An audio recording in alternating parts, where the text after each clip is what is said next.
તો નર્મદાના ડેડિયાપાડામાં આવેલું છાત્રાલય સેકન્ડોમાં ધરાશાયી થયું છે। માત્ર 4 જ સેકન્ડમાં આખું છાત્રાલય ધરાશાયી થયાનો લાઈવ વિડીયો સામે આવ્યો છે। સદનસીબે બપોરે 12 કલાકની આસપાસ આ છાત્રાલયના બાળકો બાજુના મકાનમાં જમી રહ્યા હતા ત્યારે જ આખું બિલ્ડિંગ ધરાશાયી થયું હતું। આદર્શ નિવાસી કુમાર શાળાના છાત્રાલયના બાળકો બાજુના મકાનમાં જમી રહ્યા હતા ત્યારે જ આખું બિલ્ડિંગ ધરાશાયી થયું। આ દુર્ઘટનાનો લાઈવ વિડીયો પણ સામે આવ્યો છે। જો કે છાત્રાલયના સંચાલકોએ અગમચેતી વાપરીને આ જર્જરિત બિલ્ડિંગ પડે તે પહેલા જ બાળકોને વૈકલ્પિક વ્યવસ્થામાં સ્પોર્ટ્સ હોલમાં રહેવા માટે મોકલી દીધા હતા, જેના કારણે મોટી દુર્ઘટના તો બની પરંતુ સદનસીબે જાનહાનિ ટળી છે।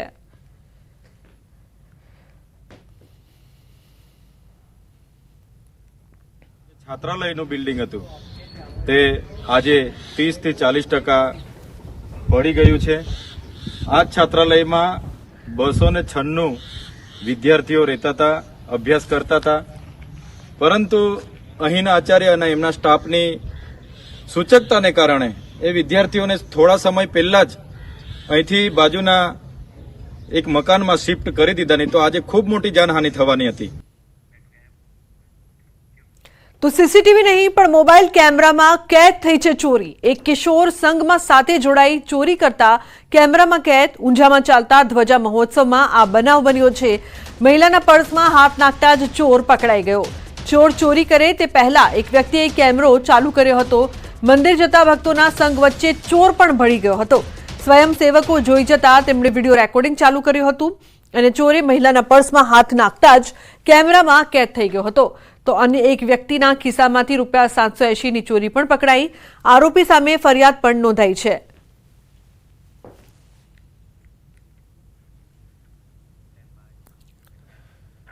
તો મોરબીમાં માર્ગ અને મકાન વિભાગની બેદરકારીના કારણે વેપારીઓ પરેશાન થઈ ગયા છે। રસ્તા પર પેવર બ્લોક નાખ્યા પરંતુ દુકાનોના તળિયેથી ઊંચા નાખતા વેપારીઓને વરસાદી પાણીની ચિંતા સતાવી રહી છે।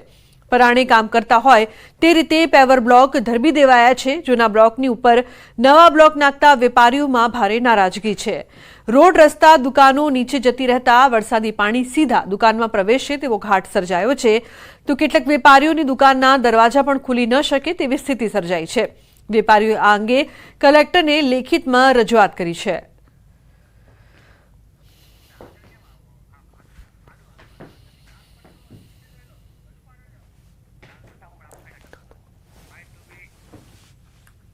प्रश्न अमारो ई है कि जे वेपारीओ ने दुकान पास जे ब्लॉक नाख्या है अत्यारे सनाड़ा रोड पर जे जूना ब्लॉक है एने काढवाना बदले जूना ब्लॉक माथे नवा ब्लॉक नाखेल है। एना हिसाबे बधा वेपारीओनी दुकान नीचे आवी गई है अने भविष्यमां वरसाद आवे तो बधाय वरसादना पाणी दुकानमां जाय एवी पोजिशन है अने दुकानना डोर पण खुलता नथी।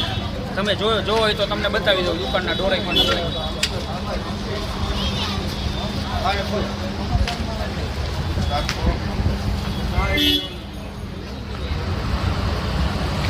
वेली में वेली तके आ प्रश्ननो निर्णय आवे एवी अमे आशा राखी छे। कलेक्टर साहेब श्री ने रजूआत करी छे कि आ प्रश्ननो वेली में वेली तके निर्णय आपे। तो गुजरात राज्य में लोक अदालतना आयोजन बाद महत्वनो निर्णय लेवामां आव्यो छे। लोक अदालतनी भव्य सफलता बाद गुजरातना चीफ जस्टिसनो महत्वनो निर्णय। हवेथी राज्यमां प्रतिमा स्पेशल लोक अदालतनुं आयोजन कराशे। लोक अदालतना माध्यमथी घणा केसोनुं सुखद समाधान थाय छे। शनिवारे योजायेली राष्ट्रीय लोक अदालतमां राज्यमां खूब मोटी कामगीरी जेमां 3,66,413 केसो मूकवामां आव्या हता, जेमांथी 2,46,867 केसोनो निकाल, जेमां 13.7 करोड़थी वधु एवोर्ड दोरवामां आव्या छे। राज्यना कुल 29,07,246 प्री लिटिगेशन केसोनुं पण लोक अदालतमां समाधान थयुं छे। ई चलणना कुल 25,07,183 केसोनुं समाधान, जेमां 15.23 करोड़नी वसूलात करवामां आवी। राज्यभरनी अदालतोमां दाम्पत्य जीवनने लगता 3,840 केसोनो पण अंत थयो। 10 वर्ष जूना 1,527 केसोनो सुखद निकाल थयो छे। राष्ट्रीय लोक अदालत दरमियान जे कन्सिलिएशननी प्रोसीडिंग चालू करवामां आवी होय, जेमां एक मध्यस्थी वकील अने एक न्यायिक अधिकारी होय अने कोई कारणवश ए कन्सिलिएशन पूरुं ना थयुं होय तो पछी आवता 3 महीना पछीनी लोक अदालत सुधी पक्षकारे राह जोवी पड़े એવું ના થાય અને આ પ્રક્રિયા સતત ચાલુ રહે, લોકો વધુમાં વધુ લોક અદાલતનો લાભ લઈ શકે, ત્વરિત અને ઇનએક્સપેન્સિવ ન્યાય દરેકને સુનિશ્ચિત થાય તે માટે એક સુંદર એક્શન પ્લાન બનાવ્યો છે અને તે મુજબ નેશનલ લોક અદાલત પ્રત્યાના બીજા જ મહિને સ્પેશિયલ લોક અદાલતનું આ 4 વિશિષ્ટ શ્રેણીઓના કેસો માટે આયોજન કરવામાં આવશે. તો સુરતના સૈયદપુરામાં ગણેશ પંડાલ પર થયેલા પથ્થરમારા બાદ પોલીસ વિભાગ હવે સતર્ક થઈ ગયું છે. ઈદે મિલાદ જુલુસ અને ગણેશ વિસર્જનને લઈને પોલીસ એલર્ટ છે.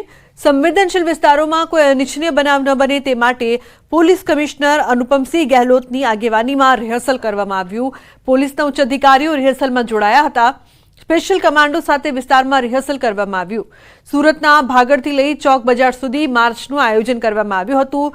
અતિ સંવેદનશીલ વિસ્તારમાં પેટ્રોલિંગ કરવામાં આવ્યું છે. કાંકરી ચાળો કરનાર શખ્સોને પોલીસ કમિશનરે ચેતવણી આપી દીધી છે કે અફવા ફેલાવશો તો જેલ જશો.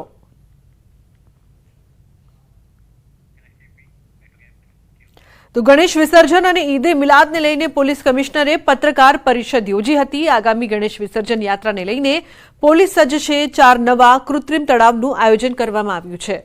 તો શહેરની અલગ અલગ દિશામાં વિસર્જનની વ્યવસ્થા કરવામાં આવી છે. ઈદે મિલાદને લઈને પોલીસ કમિશનરે કહ્યું કે જુલુસ 2 વાગ્યા સુધી પૂર્ણ થાય તે રીતનું આયોજન કરવામાં આવ્યું છે. 6500થી વધુનો પોલીસ કાફલો તૈનાત રહેશે. ગયા વર્ષે 5 કૃત્રિમ તળાવો હતા. આ વખતે આપણે બીજા 4 પણ ઉમેર્યા છે.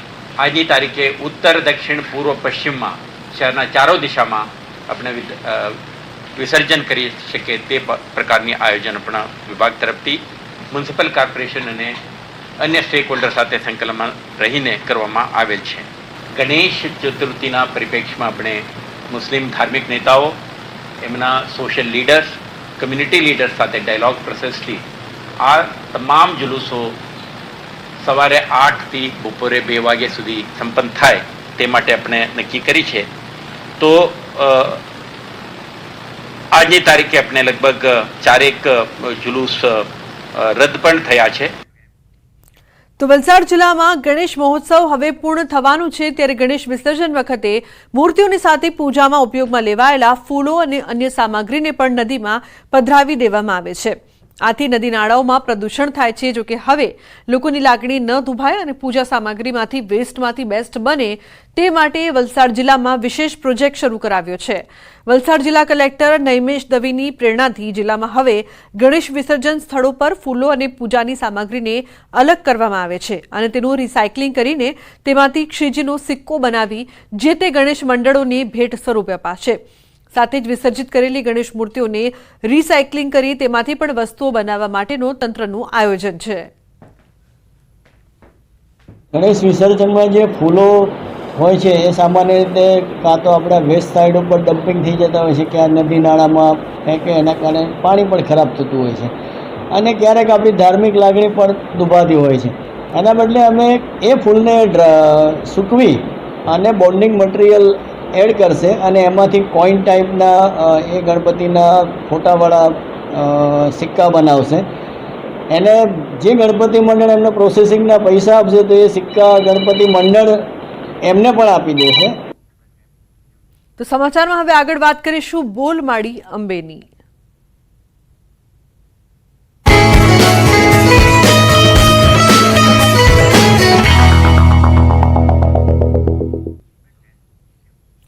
તો અમદાવાદથી 190 વર્ષથી નીકળતો લાલ દંડા સંઘ ભાદરવી પૂનમના 4થા દિવસે અંબાજી પહોંચ્યો. સૌથી જૂનો અને આઝાદી પૂર્વે શરૂ થયેલો લાલ દંડા સંઘ અંબાજી ખાતે પહોંચ્યો હતો, જ્યાં મંદિર ટ્રસ્ટના વહીવટદાર અને જિલ્લા પોલીસ વડા દ્વારા સંઘનું સ્વાગત કરાયું. આ સંઘની પરંપરા રહી છે કે માતાજીની ધજા સાથે ધૂપિયું અને ત્રિશુલ અચૂક સાથે લાવવામાં આવે છે. ત્યારે પરંપરા અનુસાર સંઘ દ્વારા ખોડિયાર માતાના મંદિરે કુમકુમના થાપા લગાવી શ્રદ્ધાળુઓને છાતીના ભાગે કુમકુમના થપ્પા લગાવી આશીર્વાદ અપાયા. આ એકમાત્ર સંઘ છે જે 7 નંબરના ગેટથી પ્રવેશ કરે છે. ત્યારે અંબાજી મંદિરનું પરિસર જય જય અંબેના નાદથી ગુંજી ઉઠ્યું હતું. 190 વર્ષ પહેલાં અમદાવાદની અંદર કળાવતી માનવ પ્લેગ નામનો રોગ ફાટી નીકળ્યો હતો. તે રોગને શાંત કરવા શેઠ હરસિંહે માની કૃપાથી આસ્થા અને સંકલ્પ કર્યો. એ સંકલ્પ દ્વારા રોગ શાંત થઈ ગયો તે દિવસથી અવિરત આ સંઘ ચાલતો હોય. આ સંઘની અંદર 450 ભક્તો છે. મારી સાથે જે મા જગદંબા સ્વરૂપે ત્રિશૂળ છે, પણ ત્રિશૂળ મા જગદંબા જમણી બાજુ છે બટુક ભૈરવ છે, ડાબી બાજુ પૂજાનું પાત્ર લે આકસ્મિક સમયે ઘણું બધું કરી શકે તંત્રવાળું. તો મહેસાણામાં અંબાજી જતા માર્ગો પર ભારે ટ્રાફિક જામ. મહેસાણાના ખેરાલુથી સતલાસણા તરફના રોડ પર ટ્રાફિક જામ જોવા મળી રહ્યું છે. ખેરાલુના શીત કેન્દ્ર ચોકડીથી વૃંદાવન ચોકડીથી નાનીવાડા સુધી ટ્રાફિક જામ સર્જાયો છે. અંબાજી જતા પદયાત્રીઓ સહિત વાહન ચાલકો પણ વધ્યા છે. તો ભાદરવી પૂનમનો માહોલ માણવા જતા વાહન ચાલકો ટ્રાફિકમાં ફસાયા છે. તો ભાદરવી પૂનમને લઈને સાબરકાંઠા જિલ્લાના રસ્તાઓ અત્યારે જય અંબેના નાદથી ગુંજી ઉઠ્યા છે અને પદયાત્રીઓ પણ છેલ્લા કેટલાય દિવસથી અનેક કિલોમીટરનું અંતર કાપી મા અંબેના દર્શને પહોંચી રહ્યા છે. ત્યારે ખેડબ્રહ્મા પોલીસે પદયાત્રીઓનું સુવિધા માટે હાઈ વન વે કર્યો છે. આ ઉપરાંત હાઈવે પર 6 થી વધુ પોલીસ વાન દિવસ રાત દોડી રહી છે, જેથી કોઈપણ યાત્રાળુઓને તકલીફ ન પડે. સાથે સાથે કોઈ સામાનની ચોરી ન થાય તેમજ અકસ્માત ન સર્જાય તે માટે પેટ્રોલિંગ ઉપરાંત તેમના માટે વિસામાનું પણ આયોજન કરાયું છે. તો 1 પીઆઈ 2 પીએસઆઈ સહિત 200 થી વધુ પોલીસ અને હોમગાર્ડના જવાનો પણ તૈનાત કર્યા છે, જેથી કોઈ અવ્યવસ્થા ન સર્જાય. 1 પીઆઈ 2 પીએસઆઈ તથા 250 થી 300 માણસો ભાદરવી પૂનમ નિમિત્તે પદયાત્રીઓની સુરક્ષા માટે ખડે પગે છે. જેમાં તમામ પ્રકારના માણસો માટે રસ્તો વન વે કરવામાં આવેલ છે. તમામ જગ્યાઓ પર બેરિકેડ લગાવવામાં આવેલ છે તથા યાત્રીઓની સામાનની સુરક્ષા માટે 6 એવા સ્પોટ ઉપર સીસીટીવી ફૂટેજ પણ લગાવવામાં આવેલ છે તથા રસ્તાઓ ઉપર પોલીસના 5 થી 6 વાહનો સતત 24/7 પેટ્રોલિંગ કરી રહ્યા છે. તથા યાત્રીઓને કોઈ પણ પ્રકારની અગવડતા ન પડે તે માટે ખેડબ્રહ્મા સાબરકાંઠા પોલીસ સતત ખડે પગે છે. અંબાજીમાં ભાદરવી પૂનમના મેળામાં પોલીસનો વધુ એક ચહેરો સામે આવ્યો. મેળામાં યાત્રિકોની સલામતી માટે રાઉન્ડ ધ ક્લોક ખડે પગે રહેતી ગુજરાત પોલીસ સતત કામગીરી કરી રહી છે. મંદિર પરિસરના ગર્ભગૃહમાં સુરક્ષાની જવાબદારી નિભાવતા પોલીસ કર્મચારીએ પોલીસનું ગૌરવ વધાર્યું છે. અંબાજી મંદિર પરિસરમાં મેળા દરમિયાન દર્શનાર્થીઓની સુરક્ષાની ફરજ બજાવી રહેલા પોલીસ કર્મીઓ પોતાની ફરજ ઉપરાંત મંદિર બંધ થયા બાદ મંદિરને સ્વચ્છ રાખવા જાતે સફાઈ હાથ ધરી હતી. અધિકારી તેમજ પોલીસ કર્મી હોવા છતાં કોઈપણ જાતે નિર્દોષ ભાવે સફાઈની સેવા કરતા આ પોલીસ કર્મીઓ અને અન્ય પોલીસ કર્મચારીઓ માટે એક દાખલારૂપ બન્યા છે. मंदिर बंद होता है और उसमें साफ सफाई चलती है. उन्हें ऐसा लगा उन पुलिस कांस्टेबल को कि ये मेरे फर्ज का स्थल है और इसके बाद ब्रेक के बाद जब श्रद्धालु आएंगे तो उनको माता जी का जो दरबार है बिल्कुल साफ स्वच्छ मिले, इसलिए उन्हें निष्ठा भाव से, उन्हें किसी ने कहा नहीं था और ये जस्ट एक रैंडमली एक सीसीटीवी में रिकॉर्ड हो गया जिसमें एक पुलिस का बहुत ही अच्छा रोल दिखता है, जिसमें पुलिस सिर्फ सुरक्षा के भाव से नहीं एक सेवा भाव से भादरवी पूनम मेले को पूर्ण करने के प्रयास कर रही है. મંદિર બંધ થયું એટલે અમને એમ થયું કે થોડી વાર અમે અંદર માતાજીના દર્શન કરીએ એટલે પછી અમને થોડી બધા પેલા સાફ સફાઈ કરતાં અમને એમ થયું કે થોડું અમે પણ એમાં ભાગરૂપી બનીએ એમ. જેમ આપણે ઘરમાં જે આંગળું ચોખ્ખું રાખતા હોય એમ અમને પણ એમ થયું કે અહીંયા ચોખ્ખું થોડી ચોખવટપૂર્વક કામ કરીએ એમ. ગેનીબેન ઠાકોર સાંસદ બન્યા બાદ પહેલી વખત ભાદરવી પૂનમના મેળામાં મા અંબેના દર્શન કરવા નીકળ્યા. ત્યારે ગેનીબેને કહ્યું કે મા જગદંબાને પ્રાર્થના કરીશ કે બનાસકાંઠા જિલ્લામાં ભાઈચારો રહે, તમામ સમાજ ભેગા મળીને હળીમળીને રહે. મા જગદંબાને પ્રાર્થના કરશું કે બનાસકાંઠામાં ભાઈચારાની ભાવના રહે, તમામ સમાજના લોકો હળીમળીને રહે અને જે લોકો જે ક્ષેત્રમાં છે એ ક્ષેત્રમાં ઉત્તરોત્તર પ્રગતિ કરે. જે ટ્રસ્ટમાં લાખો કરોડોની આવક આવે છે એ જનહિતમાં વાપરે એવી એમને મા જગદંબા અંબાજી શક્તિને સદબુદ્ધિ આપે એવી પણ હું પ્રાર્થના કરું છું. મહેસાણામાં પદયાત્રીઓ માટે વિશ્રામ કેમ્પ, ગરમી વચ્ચે પદયાત્રીઓ સામે સેવા કેમ્પ. ગરમીથી બચવા ભક્તો લઈ રહ્યા છે સહારો. બફારાના કારણે ગરમીથી પદયાત્રીઓ પરેશાન છે.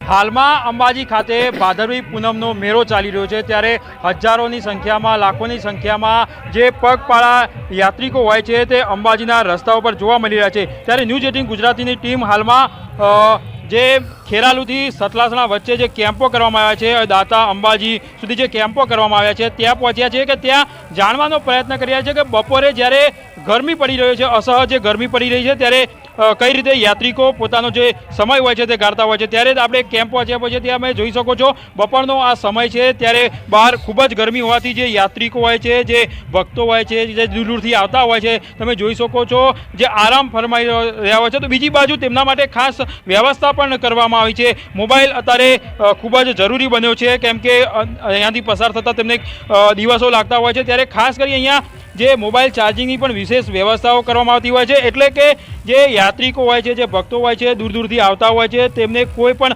અસુવિધા ના થાય તેના માટે જે સેવા કેમ્પો કરવામાં આવ્યા છે, તંત્ર દ્વારા પણ તમામ વ્યવસ્થા કરવામાં આવી છે, તેમજ સામાજિક લોકો હોય છે તેમના દ્વારા પણ તમામ જે વ્યવસ્થા હોય છે તે હાલમાં કરવામાં આવી રહી છે। કેતન પટેલ, ન્યૂઝ 18 ગુજરાતી, મહેસાણા।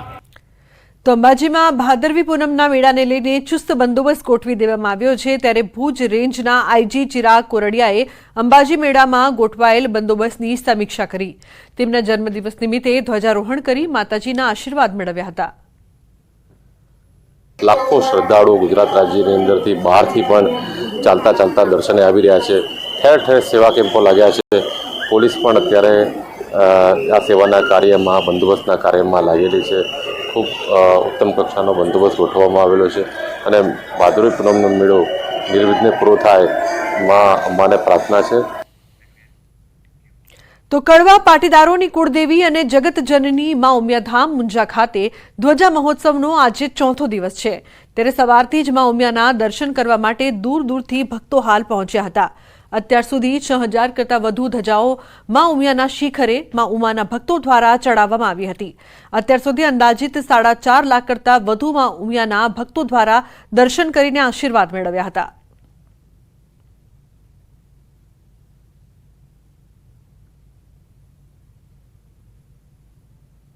ભારતમાં ડાયાબિટીસ ધરાવતા બાળકોની સંખ્યા 10 લાખ છે અને ગુજરાતમાં આશરે આ બાળકોની સંખ્યા 20,000 છે। આ બાળકોને દિવસમાં 3 થી 4 વાર ઇન્સ્યુલિનના ઇન્જેક્શન લેવા પડે છે, એ લોકો જીવે ત્યાં સુધી। ઇન્સ્યુલિન એમના માટે જીવન સંજીવની છે। માં ઉમિયા જે જાગતી જ્યોત છે એને બાળકો ખૂબ વહાલા છે, તો આ બાળકોના લાભ માટે કે જે ભારતમાં એમનું સરેરાશ આયુષ્ય 24 વર્ષથી ઓછું છે, જ્યારે અમેરિકા અને યુકેમાં આ બાળકોનું સરેરાશ આયુષ્ય 70 થી 80 વર્ષ છે, તો આ બાળકોને દીર્ઘાયુ મળે એના માટે 2018થી અમે જે અભિયાન ચલાવી રહ્યા છીએ માતાજીના આશીર્વાદ સાથે। રાજસ્થાન અને મધ્યપ્રદેશથી જે અમે જાતે જઈને જે આમંત્રણ આપ્યા હતા એના અનુસંધાનની અંદર ઘણા માય ભક્તો આજે આ ધજા મહોત્સવની અંદર આવ્યા છે। એમની સેવા ધજાઓ પણ ચડાવી છે અને એમના પહેરવેશથી આ વિસ્તારની અંદર પણ લોકો એમને જોઈને ખૂબ જ ખુશ થયા છે અને ખૂબ જ ભક્તિભાવથી એ લોકોએ માના દર્શન પણ કર્યા છે। અને લોકોનું ઘોડાપુર છેલ્લા 3 દિવસથી ઊંઝામાં આવી રહ્યું છે। પ્રજાનો અવિરત પ્રવાહ ચાલુ જ છે અને અત્યાર સુધીમાં લગભગ 4.5 લાખ લોકોએ દર્શનનો લાભ લીધો અને આ આખું અઠવાડિયું દરમિયાન લગભગ 10 લાખ કરતાં પણ વધારે પબ્લિક આ પ્રસંગમાં જોડાશે। ઉમિયાધામ ઊંઝા ખાતે આજે ધજા મહોત્સવનો ચોથો દિવસ છે, ત્યારે અત્યાર સુધી વાત કરીએ તો 4 લાખ કરતાં વધુ જે ભક્તો હોય છે, ભક્તો દ્વારા માં ઉમિયાના દર્શન કરવામાં આવ્યા છે, તેમજ 6000 જેટલી જે ધજાઓ હોય છે અત્યાર સુધી ચડાવવામાં આવી છે। વાત કરીએ તો ધજા મહોત્સવ દરમિયાન 12000 કરતાં વધુ જે ધજાઓ હોય છે તે માં ઉમિયાના જે શિખર હોય છે ત્યાં ચડાવવામાં આવશે। ત્યારે આજે ચોથો દિવસ છે, ત્યારે તમે જોઈ શકો છો સવારથી જ જે માં ઉમિયા ભક્તોની જે લાઈનો હોય છે તે મંદિરે લાગી ચૂકી છે। તમે જોઈ શકો છો કે મોટી સંખ્યામાં જે લોકો હોય છે તે ધજાઓ લઈ અને ઉમિયાધામ ઊંઝા ખાતે પહોંચી રહ્યા છે અને પોતાની આસ્થા સાથે જે પોતાની ધજાઓ હોય છે માં ઉમિયાના શિખરે ચડાવી રહ્યા છે। ત્યારે અનેક નેતાઓ સહિત સામાજિક અગ્રણીઓ અને રાજકીય અગ્રણીઓ ઉમિયાધામ ખાતે પહોંચી રહ્યા છે અને અતૂટ શ્રદ્ધા સાથે જે ધજાઓ હોય છે માં ઉમિયાના શિખરે ચડાવી રહ્યા છે। કેતન પટેલ, ન્યૂઝ 18 ગુજરાતી, મહેસાણા। સમાચારમાં આગળ વાત અમરેલીની રાજુલા ગ્રામ્યમાં ધોધમાર વરસાદ વરસી રહ્યો છે। ડુંગર, સાજણવાવ, રાબડા, ડુંગરપરડા સહિતના ગામોમાં સાંબેલાધાર વરસાદ વરસ્યો છે, તો ધોધમાર વરસાદના કારણે ખેડૂતોના ખેતરોમાં પાણી ભરાયા છે। વરસાદી માહોલ વચ્ચે ધરતીપુત્રો ચિંતાતુર, કપાસ, મગફળી સહિતના પાકોને નુકસાનની ભીતિ સેવાઈ રહી છે। તો ગ્રામ્ય વિસ્તારમાં સાંબેલાધાર વરસાદની શરૂઆત। ડુંગર, સાજણવાવ, રાભડામાં પણ વરસાદ વરસી રહ્યો છે. અચાનક વરસાદ વરસતા વાતાવરણમાં ઠંડક પ્રસરી છે, પરંતુ ધરતીપુત્રોમાં ચિંતા પણ, કારણ કે ખેતરોમાં પાણી ભરાયું છે, જેના કારણે પાકને નુકસાન થાય તેવી ભીતિ ખેડૂતોને સતાવી રહી છે. તો ગ્રામ્ય વિસ્તારમાં સાંબેલાધાર વરસાદની શરૂઆત. ડુંગર, સાંજણવાવ, રાભડામાં વરસાદ વરસી રહ્યો છે.